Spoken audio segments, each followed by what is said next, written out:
To build on that, the firm's culture, I'd like to now invite Dr. Ranjan Banerjee on stage. I'll invite you back after tea break. Thank you. Dr. Ranjan Banerjee is the Dean of SPJMR. He brings with him a rare combination of extensive business, corporate training, academic, and consulting experience. An IIT Bombay IIM Calcutta alumnus, he holds a PhD from Carlson School of Management, USA. His research has been presented at B schools like Harvard Business School and London Business School. His doctoral thesis actually won the Global Award at Penn State University, USA. He's worked for leading FMCG companies like Asian Paints and Hindustan Lever and has consulted for many corporations, including Vodafone, BSF, VIP, Philips. Oh, yes, I must mention that. He has an uncanny memory of cricket trivia, which he brings into the classroom, and here I say, absolutely bowls over the class, the students. Along with Dr. Banerjee, I'd also like to invite Dr. Snehal Shah. She'll join us later on the stage. She's a chairperson of Office of Research and Innovation and heads the doctoral program. She holds a PhD from Carnegie Mellon University in organization behavior and comes with a hybrid profile of corporate experience, teaching, and research. She spent 17 years in USA working extensively in HR strategy domain in companies such as Bank of America. She has taught in universities in both US and Europe and published papers in top academic journals. A student of yoga for 30 plus years, she enjoys reading books on diverse topics, including my own personal favorite, Indian wisdom and traditions. So I'll first like to invite Dr. Banerjee on stage. Thank you.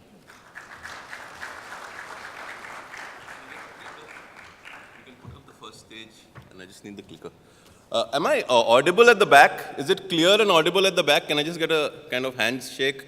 Am I audible and clear at the back? Okay. So, I wear two hats. So, in the capacity of Dean of SPJMR, before we start the presentation, I must say, we want academia and industry to come together, talk to each other, and we believe new thought and new action will come out.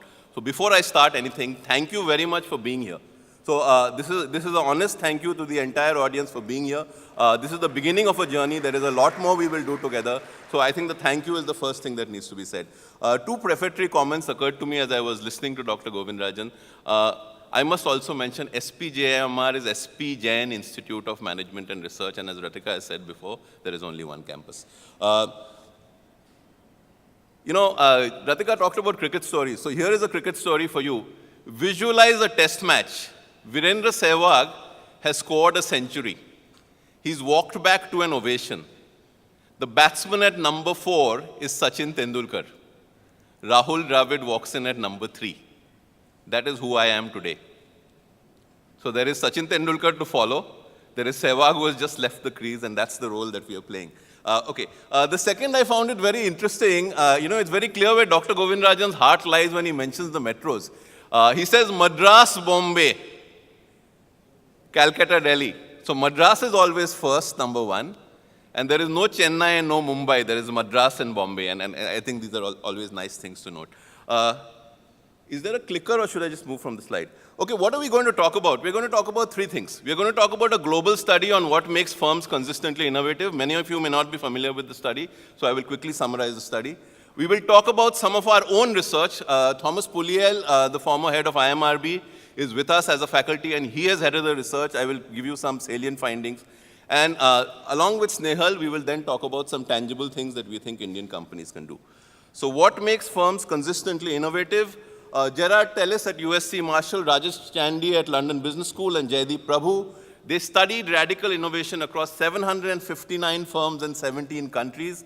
They incorporated 30 country-level factors and 12 firm-level factors. Only other comment on this slide, I don't know whether we should be happy or sad, but some of the leading thinkers in innovation are of Indian origin. The sad thing is there are people of Indian origin who stay outside India, and there is a message there somewhere. So what is the number one driver of innovation? So many people say it could be R&D investment. Companies that are able to invest more in R&D, companies that are able to invest more in R&D are likely to do better, and you have more budgets, you are able to invest for the long term. Now, when this study looked at it, sorry, it's not R&D investment. Go one step further, companies that have more money. Because if you come up with an idea, you need to commercialize that idea and take it to the market. So is it just financial resources? Is it country level financial resources or firm level financial resources? Sorry, that doesn't work. One step further, government policy. We love to complain about the government, right? So wherever there is an issue of patent licensing, and the environment is better at protecting intellectual property, and all of these are valid theories that have been talked about in the literature. Sorry, it's not government policy. Germany. For a long time, we've said Germany has a supply of technical skilled manpower, and that's their differential. That's why they do well. So is it availability of skilled labor? No. So finally, what is it? It is this strange, intangible factor that turns out to be the number one factor explaining why some firms are more innovative than others. Firm culture. It is the culture of the corporation. Now, what is the culture of this corporation? So there are three things. They came up with three attitudes and three practices. So let me take you through these quickly. So the first is the willingness to cannibalize.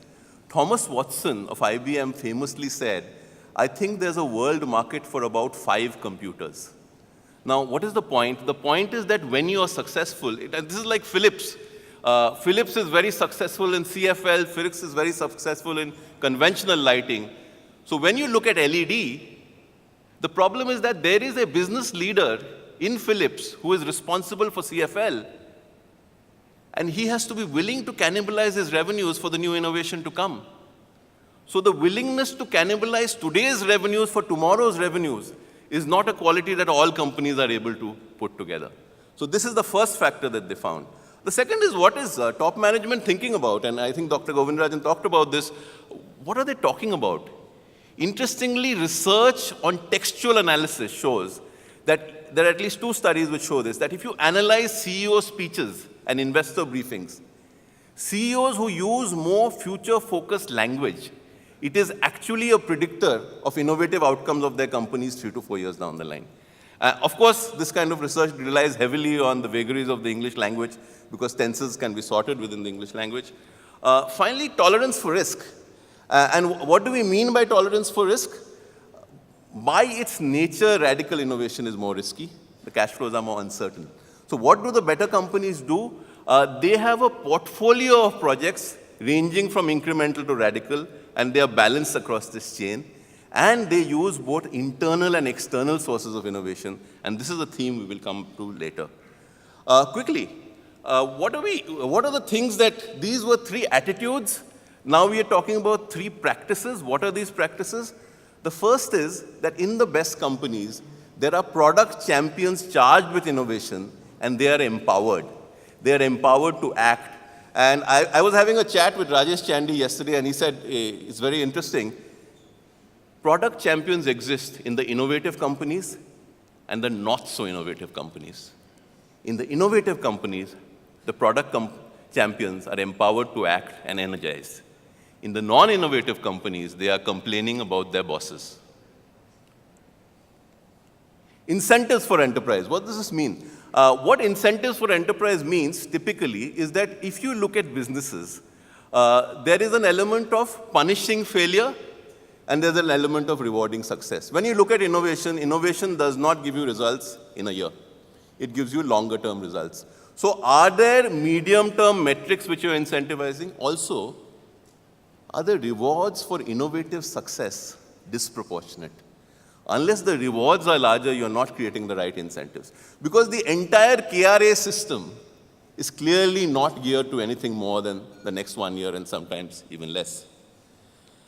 Finally, there is this thing about internal markets. And what internal markets really means, Uday Kotak was at our convocation last year, and he talked about this word, oft-quoted, oft-cited, that we are looking for intrapreneurs.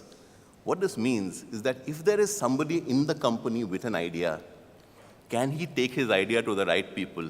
And is there a system for getting the resources to the right people? So quickly kind of giving you an overview of these 6 factors, what we did is, led by Thomas, we then went out and talked to people. So we went out and talked, and we've surveyed around 87 executives across more than 50 companies. And these are all middle and senior level executives, and they're charged with innovation in their respective firms. And here are what we found. in terms of the top 3 barriers to innovation in Indian companies. It's not too much of a surprise. The number 1, we are too busy thinking about today and yesterday. There is just not enough focus on tomorrow. How much management attention is devoted to tomorrow is a clear weakness. The second barrier, and I'm not sure if you can see the slide, so I'm going to read it out. Think of a global multinational where somebody says, I'm looking for help on this virtual team. So the cartoon says it first goes to the function. The function said it's not in my P&L. It goes to the country. The country says it's not in my objectives. And the product group says, I'd like to help, but. Now, how many of you can recognize that story in some way in your organizations? Is that a familiar story? So the point we are talking about is we are organized in silos. Over a period of time, some of the silos are more powerful than the other. And this entire organization and silo thinking becomes a barrier when something new has to really cut across these silos. The third is that if you look at innovation across the world, you will find a history of partnership. Partnership between industry and academia, partnership across multiple firms in the industry, and one of our findings is less than 20% of the respondents said that their firms are good at reaching out in terms of external alliances and external partnerships. Now, taking the study and our study further, we will now look at certain tangible things that can be done. And for that, what we did is we went out and spoke to 5 CEOs saying, this is what we're finding. Why do you think it's so? And there was a consistent refrain. And the consistent refrain goes something like this. In India, if you come home as a kid and you say, I got 90 in maths, the first question that your parents ask you is, what was the highest? And if you're not kind of finishing up your plate of food, you say, please finish the food because there is a child starving somewhere. So there are these 2 words, competition and scarcity. And we internalize them deeply. So much so that when we are required to collaborate, the mindset of competition and scarcity is very ingrained. And this is an actual verbatim quote from a CEO. We are brought up to compete, and under the assumption that resources are scarce. It is a barrier both within and a barrier outside the company. Moving on, before I hand over to Dr. Shah, there is a small anecdote, and this is an actual company that I consulted for. One of the large telecom services providers in India. And when you look at telecom services, one of the big issues is that they want app developers, and these are typically entrepreneurs who put their apps on their platform. And this company simply found that there were many app developers who were just not interested in working with them. And they went deeper. And what was the story? The moment an app developer came with an idea to the firm, they went to purchase. And purchase said, what is the revenue share you will give us? So they first negotiated revenue shares for 2 months. Once revenue shares were okay and the idea was approved, you go to vendor development. And you have to be registered as a new vendor. Now, what vendor development found was that the registration process was so cumbersome that it was actually cheaper to take the idea, give it to an existing vendor, and get it done. So the company was losing out because they were fighting over the pie versus expanding the pie. And this is the common problem. Now, what did they do? So they did something very simple, very interesting. They told all the app developers, you upload your app on an open portal. We will conduct some basic robustness checks, 24 hours, it's up.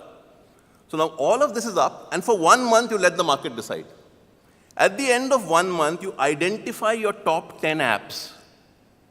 And then you go and talk to them, and you say, we will partner with you to see how we can expand your reach. So the moving from fighting over the pie to expanding the pie, and the role of open platforms and crowdsourcing. Collaboration is a theme that we'll be talking about as an implementation theme. And to take this further, I will hand you over to Dr. Snehal Shah. Okay, that's just gone inside.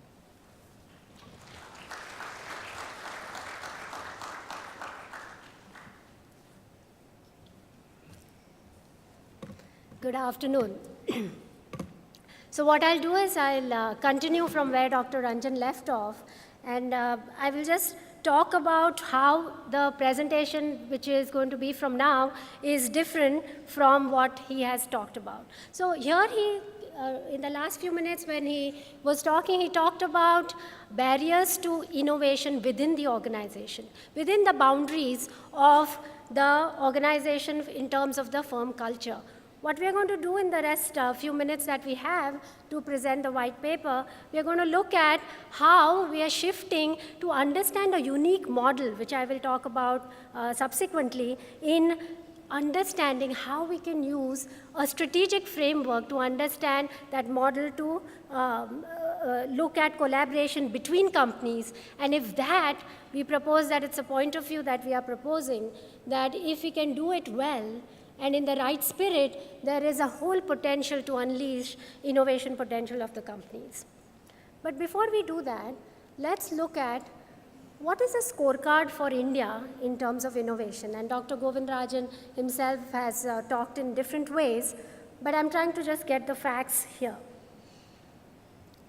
Where are we? In fact, we have a good story to tell. The recent survey, which was of the Global Innovation Index, India came 66th in the entire world, and that is 15 places above what we were last year. So in that sense, the year before that. So in that sense, we are doing reasonably well.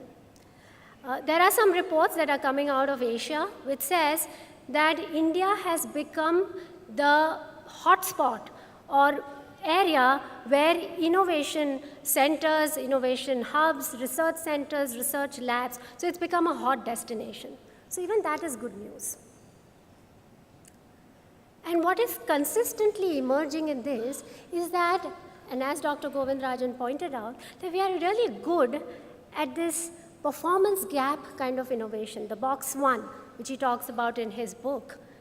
We are good at, and as it is known that all of you must be knowing about the Schick shampoo, which has now become a 700 crore of market segment, where the innovation was around packaging the shampoo in the sachet for occasional users. Just as he spoke about Narayan Healthcare, we also know about Arvind Eye Care System, which, as Dr. V is known for, had gone ahead and understood the McDonald model of operationalizing the entire process of coming up with the burger, and he provided that kind of an understanding into the healthcare system, and now Arvind Eye Care is doing 350,000 surgeries, eye surgeries in 1 year. And that, as again, what is pointed out earlier, that it is a business mind with social heart.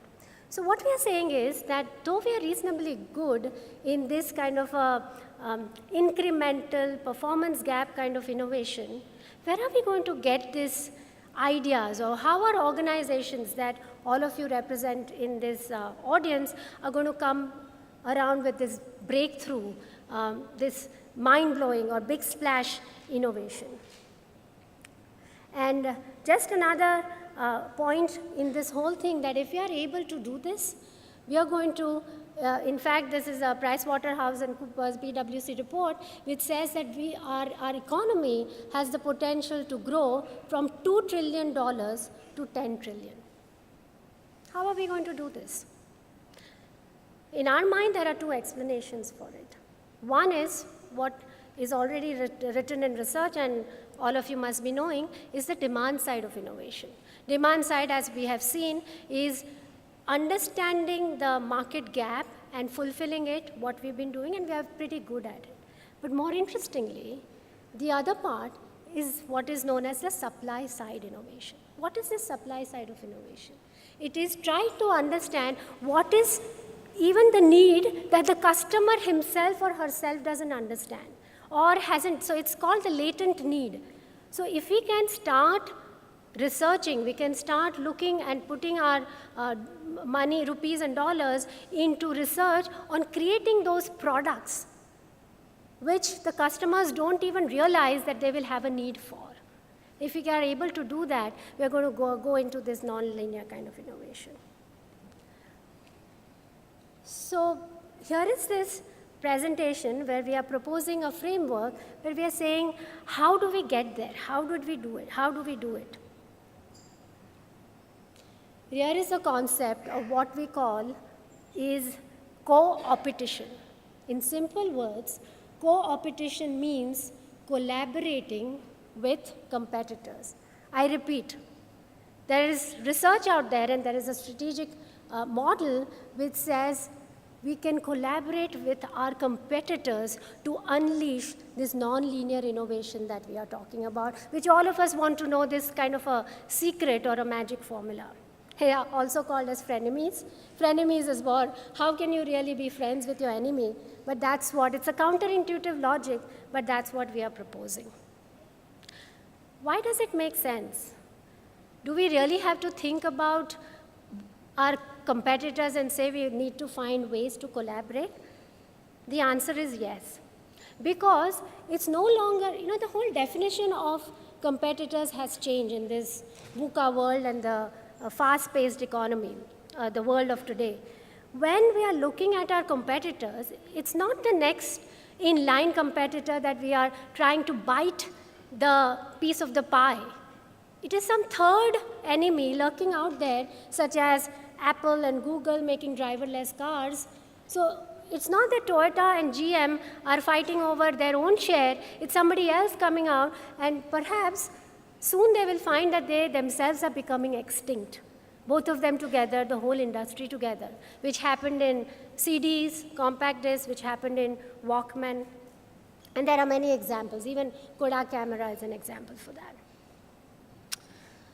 So that's a more of a philosophical argument about why should we co-opitate, collaboration and competition. But it does make business sense. And the biggest business sense, and one takeaway from this presentation, is it helps enlarge the pie. It creates that kind of value for not only the two competitors who are collaborating, but for the industry as a whole. And the other one is once the pie is enlarged, we are going to be sharing a larger piece of the pie, so it is beneficial. So the two key learnings from this is that a co-opetition framework will help us to collaborate in such a way that we are enlarging the overall pie, and once the pie is enlarged, we are going to get a higher market share of that. So through this white paper and through our efforts and research, we have come up with this model that's perhaps it's going to be useful to you as you start thinking about this kind of a counterintuitive way of thinking. The first one is what we call as, and I'm going to walk through it very quickly, but the essence of it is the how-to. How do you do it? One needs to understand drivers of co-opetition. What are the drivers? Industry characteristics, such as what kind of industry am I in? It is too fast-paced. How much R&D am I spending? What is my CapEx? What is my OpEx? And those kind of decisions, which are very specific to industry, we call them drivers of co-opetition. The other D is dynamic capability of the firm. What does that mean? It is that not only it's important to understand which industry and you operate in, it is also enabling within your organization certain capabilities and competencies, such as top leadership, thinking nimble, structures, processes, and as I go back to Dr. Govindarajan's point on process beats talent, it's this rethinking of the new process to keep nimble for adapting to the dynamics of the environment. Type of activity. Am I in core, is this my core competence? What are those strategic activities which I cannot share outside or outsource or work with my competitors? And we propose that, so this is a framework which we call it a DDT framework, D for drivers, D for dynamic capability, and T for type of activity. If we can understand this, we can make it happen, the how-to, then we feel that the co-opetition model would work, and that would lead to innovation. Please note that it is a dashed kind of line, so it's not empirically proven that it will lead to this breakthrough innovation, but there are many, many examples which show that co-opetition has helped companies to get innovation forward. Quickly, I will run through 2 or 3 examples, and some principles will come out of these examples. The marriage of Samsung and Sony when they created the joint venture, which was called SLCD, in 2004, they came together, very unlikely partners came together to share what is now known as the LCD technology, the 7th generation. And what had happened after that is that both of them gained so much of market share after coming together that the innovative product of Sony, which is all of us know as Bravia TV, was as a product of this partnership. Samsung also had and created the new TV, LCD TV, which were called Bordio, and I think it did very well. So, and there is a lot of story around this, but the principle that comes out of this Samsung-Sony unlikely union is that they were working in short product life cycle. There massive capital expenditure in this whole new technology of LCD at that time in 2004, and they had to undertake a huge R&D investments. So if you're working, so in terms of the dynamic, in terms of the drivers for innovation, these were the industry characteristics. And work done on understanding this had also said that Samsung engineers were very smart about listening, observing, understanding, creating that low-cost experimentation in their own company, and they quickly developed the capability. So the internal structures and processes of this Samsung company were so adaptable that very soon this cooperation turned into competition again, and they themselves were providing these LCD TVs with the flat panel and were doing very well. So that is a classic example of co-opetition. The next two quickly examples I'm going to talk about is, of course, from India in the financial sector. The CIBIL, the Credit Information Bureau of India Limited, had come about a few years ago when it was quite counterintuitive for a lot of banks to think about sharing data, sharing customer data, which is supposed to be a proprietary information, and coming together to create this kind of a common platform of knowledge, data, credit risk, etc. But few banks of India with TransUnion came together, created this platform, called it CIBIL, and now, because they were finding difficulty as to how all the data, in fact, as a financial industry, could grow multiple times if they had that common knowledge platform. And they were able to do that with CIBIL, with the help of CIBIL. And now there are 900 banks, NBFCs, and credit agencies who are on this platform sharing data, and many, many innovative financial products are coming out of this. Principle number 2, if you have a common purpose, a strategic convergence, then just by themselves, they couldn't have done it. But when they came together, they are finding those synergies and they are enlarging the pie. And of course, in terms of the dynamic capabilities, they had to do retraining, their platforms had to share the same language, etc., etc. But they were able to pull it off.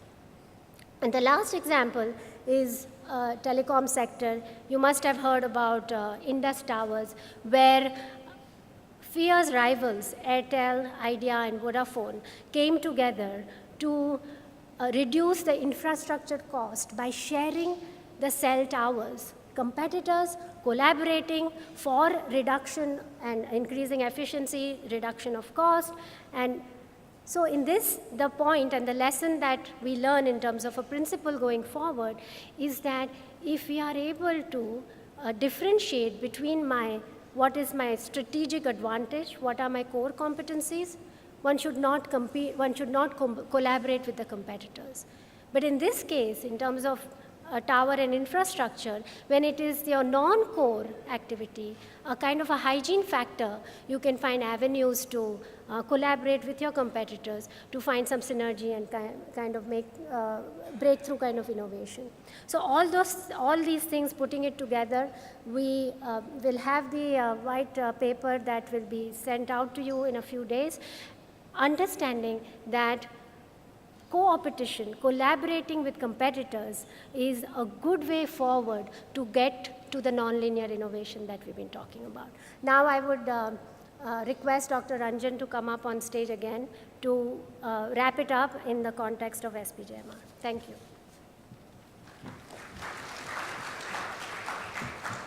So it turns out the applause was premature the first time I stepped off.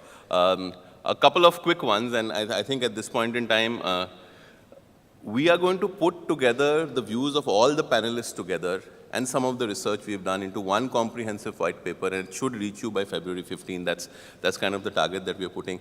At this point, we are running behind the clock, and Tendulkar is post the tea break, so I have two simple things that I want to say. So the first is, while we were doing this research, I came across this very interesting thing, and it's useful to look at in collaboration, that currently in a siloed organization, how are disputes resolved? So this term I came across called the HIPPO. And what is the HIPPO? That is the highest paid person's opinion counts. One of the things for innovation that we have to look at going forward, and perhaps this is one of the takeaways for the entire group, there is this lovely phrase, it's called mute the hippo. Mute the hippo. And what mute the hippo does not mean that the CEO does not talk, but it means that many in the organization need to find a voice. And if you can hear multiple voices in your organization and multiple innovators speaking, then that is a source of collaboration and success within the organization. Finally, we've had, there was this famous story I've heard about a global speaker who came to address a group, then they took feedback on which session was the most effective, and they had taken the feedback by section. And the overwhelming feedback was that the most useful session was the coffee break. And the reason is counterintuitive. The speaker was actually very good. But the point is, there is a lot of ideas discussed here. But the greatest value comes when people of different profiles discuss these ideas. And that happens during the coffee break. So ladies and gentlemen, at this point in the evening, we break for coffee. Thank you. I'd just like to add to that. Maybe one question? Just one question, please, and we'll be very strict on that. Thank you. One question. We're running behind the clock, so we'll take one question.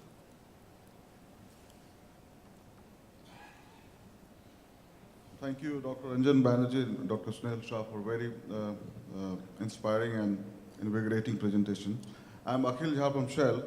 My question is on co-opetition, which is very interesting, and frenemy. So 2 points, which I was thinking while I was listening to you. One is this whole ecosystem of antitrust and ethics which is there. So an element of, and there's a huge penalty in some part of the world, also in India, for that. So how do you, I saw the example of like telecom provider, core, non-core, but how can we really extend it beyond? Okay, so I will answer the question, and there are two specific points that I wanted to add, which I will add as part of the answer. So I think the point is that there is creating the pie, and there is capturing the pie. When co-opetition is about how we can ensure better prices from our customers, then co-opetition becomes collusion. Right? So I think there is a large part of this, and what we are saying is there are often constraints to an industry's growth. And it is in the interest of all the players to work together to identify those constraints to an industry's growth and solve them, because that expands the pie.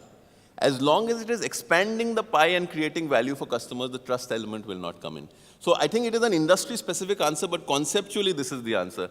The second thing is, in the interest of academia-industry partnerships, there are two offers we are making. If any industry wants to come to us and say, we want to get competitors, collaborators, suppliers, and even government together on one table, we are happy to put that conclave together. So this is an offer for anybody who wants to take this co-opetition idea forward. The second is, we are planning to organize, and this is for the entire group, what we call a Related Worlds Conclave, where we are going to get creative people from 20 different dimensions. From corporates, we'll get painters, we'll get artists, we'll get movies, we'll get creative people from 20 dimensions in one room, and they will talk about how they do things creatively. And we will all go back with different ideas. So I think the idea in all of this is to not look at the controversial parts, but to look at what are the elements where there is clear mutual value. Co-opetition will not always work. It is one of the elements of collaboration we're talking about. I think that's... Thank you very much. Thank you.